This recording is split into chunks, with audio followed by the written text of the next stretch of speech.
Shalom, selamat berjumpa lagi dengan saya.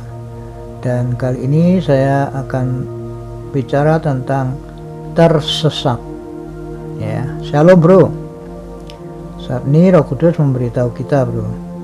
Lalu Kaverni berkata, memberitahu apa pak? Saya jawab, memberitahu tentang tersesat. Lalu Kaver berkata, memberitahu tentang tersesat? Lewat apa memberitahunya pak? Saya jawab, lewat mimpi bro.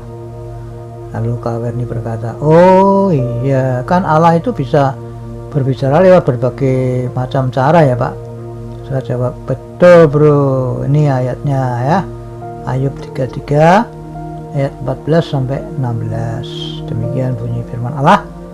Karena Allah berfirman dengan 1-2 cara ya, artinya ada berbagai macam cara toh, tetapi orang tidak memperhatikannya. Nah ini dalam mimpi ya, dalam penglihatan waktu malam ya. Kalau saya boleh kasih kalau bahasa saya, lewat apa namanya, lewat khotbah ya kan, lewat membaca Alkitab ya kan, lewat WhatsApp, lewat macam-macam, maksudnya kan begitu. Nah ya, ini dikatakan dalam mimpi, dalam penglihatan waktu malam ya. Itu beberapa contoh saja. Bila orang nyenyak tidur, bila berbaring di atas tempat tidur ya, maka iya, Allah membuka telinga manusia dan mengejutkan mereka dengan teguran-teguran. Nah, jadi intinya Allah itu apa, bisa berbicara lewat berbagai macam cara gitu loh ya. Jadi apa, camkan ini. Lalu kawannya berkata, oh iya, berarti aliran yang mengajar bahwa pada zaman ini Allah hanya berbicara kepada manusia lewat Alkitab aja, tidak lewat mimpi dan yang lain-lain, maka itu jelas aliran sesat atau salah ya pak? Saya jawab, iyalah bro, karena kan berarti ajaran aliran itu melawan firman Allah di atas ya kan. Sedangkan firman Allah itu jelas menulis, jelas sekali, nggak usah ditafsir ya, dibaca aja kan jelas. Oh, Allah itu bisa berbicara kepada manusia lewat berbagai macam cara ya, bisa lewat mimpi seperti yang dicontohkan di Ayub tadi, bisa lewat penglihatan ya kan. Tuhan juga bisa pakai malaikat langsung datang seperti zamannya apa, waktu Yesus mau lahir, Maria kan diberitahu sama malaikat ya, Yusuf dikasih mimpi ya. Kalau zaman sekarang kan lebih luas lagi, Allah bisa memakai berbagai macam cara, bisa lewat khotbah. Jadi kalau orang mendengar khotbah di gereja itu ya itu artinya Allah sedang berbicara lewat khotbah atau hamba Tuhan itu. Nah, kalau orang aliran itu tidak percaya bahwa Allah bisa berbicara lewat khotbah, ya artinya nggak usah ke gereja aja, percuma. Itu bukan suara Allah, itu berarti kan suara pendeta, suara manusia ya kan. Nah itu sudah jelas salahnya di situ, membatasi kuasa Allah. Nah jadi sudah jelas ditulis bahwa Allah itu dapat berbicara atau berfirman kepada manusia lewat bermacam-macam cara. Nah, kenapa kok nekat dilawan atau dibatasi? Memang itu siapa yang orang yang membuat aliran itu kok berani-beraninya membatasi Allah? Memangnya sehebat apa? Sudah jadi Allah apa? Melebihi Allah apa? Kok sudah berani ngatur-ngatur Allah itu loh dengan cara membatasi macam itu? Ya enggak ada, mana ayatnya pun juga enggak ada yang mengatakan pada zaman sekarang ini Allah hanya berbicara pakai Alkitab aja, enggak bisa lewat mimpi, enggak bisa pakai penglihatan, enggak bisa pakai macam-macam yang lain, enggak bisa, hanya lewat Alkitab Allah apa? Allah saja. Wow, enggak ada ayatnya bro, ngomong kosong sekali itu. Jelas dosa itu bro. Jadi suruh bertobat orang yang mengajar macam itu bro, sebelum telat. Artinya sebelum mati bro. Kalau sudah mati ya sudah terlambat. Lalu kawannya berkata, wah sulit pak mengajak orang yang tersesat untuk kembali ke jalan yang benar pak. Kayak disuruh bayar 1 miliar tuh loh pak, susahnya. Heran saya pak. Saya jawab, nah itulah yang Roh Kudus justru beritahu saya lewat mimpi tadi pagi itu bro.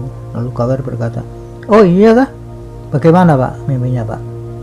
Ya saya jawab ya, dalam mimpi tadi pagi saya itu dengan teman tuh diantar pulang naik mobil teman saya juga bro, lalu mobil yang mengantar itu singgah di rumah temannya yang mengantar saya, kayak gitu ceritanya ya.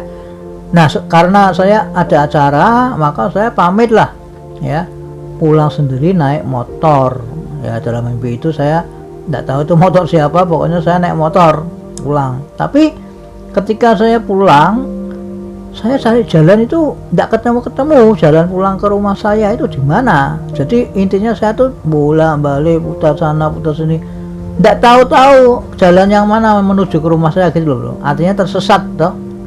Malah tahu-tahu sampai di belakang rumah teman yang tadi dihampiri itu bro. Lah kan aneh ya. Sudah putar cari jalan pulang, tahu-tahu loh kok sampai di belakang rumah teman saya yang disinggahi tadi ya. Jadi saya bingung bro. Nah pusing saya dari jalan putar-putar, bener saya pikir sudah bener, tapi kok nggak ketemu, malah tahu-tahu tuh kok tiba-tiba sampai di belakang rumah temen tadi yang dihampiri tadi ya itu bro. Lalu kawan ini berkata, oh walah, lah terus bagaimana pak? Saya jawab, ya saya langsung balik cari jalan lagi bro, lalu saya bangun bro. Nah itu bro, coba begitu mimpinya singkat. Nah begitu bangun rasanya tidak enak semua, terutama perasaan saya bro. Rasanya tidak enak ya, seperti orang kalau tersesat itu kan tidak enak ya, apalagi kalau tersesat di hutan, tidak tahu arah kemana loh. Nah itu ya, seperti itulah kira-kira kondisi orang yang tersesat itu. Nah saya bisa merasakan bagaimana kalau orang itu tersesat gitu bro. Memang sangat sulit untuk menemukan jalan yang benar, seolah jalan yang saya lalui itu ya sudah benar menurut saya. Lah kok salah juga, begitu terus bro. Lalu kawan ini berkata, oh lah mimpi itu untuk bapak atau untuk siapa? Saya jawab, yang jelas bukan untuk saya bro, karena saya kan sudah bertobat dan percaya kepada Tuhan Yesus bro. Lalu kawan ini berkata, oh lah terus untuk siapa pak? Saya jawab, ya untuk semua orang yang tersesat atau salah jalan bro.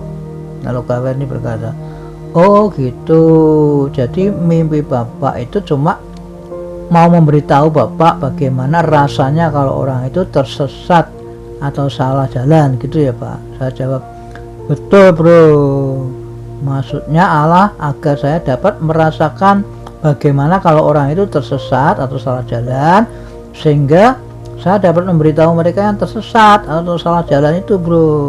Lalu kawan berkata, oh gitu.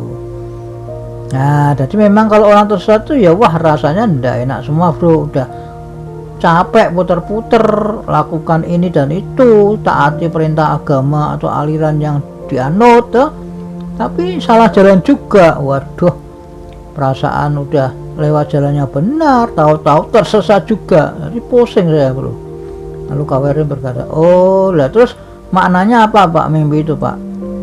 Nah saya jawab, maknanya ya saya mau share kepada semua orang di seluruh dunia ini bahwa si Piot itu alias si ular tua itu memang sengaja maunya tuh menyesatkan manusia ke jalan yang salah, lewat apa? Lewat agama, lewat aliran dan sebagainya bro. Lalu kawan berkata, oh gitu ya, orang yang mengikuti agama atau aliran itu dipakai apa? Pasti itu diikat oleh si Piot melalui apa? Ajaran agama atau aliran itu bro. Karena apapun yang diajarkan oleh agama atau aliran itu kan pasti harus ditaati oleh yang mengikutinya kan bro. Nah itulah yang mengikat mereka yang menganut agama atau aliran itu bro, gitu loh. Kalau udah diikat gitu kan pasti sulit untuk bisa lepas bro, karena mereka takut toh kalau masuk neraka bila melanggar ajaran agama atau aliran yang diikutinya itu bro ya. Oke, kita sambung ya dengan episode berikutnya. Tuhan memberkati.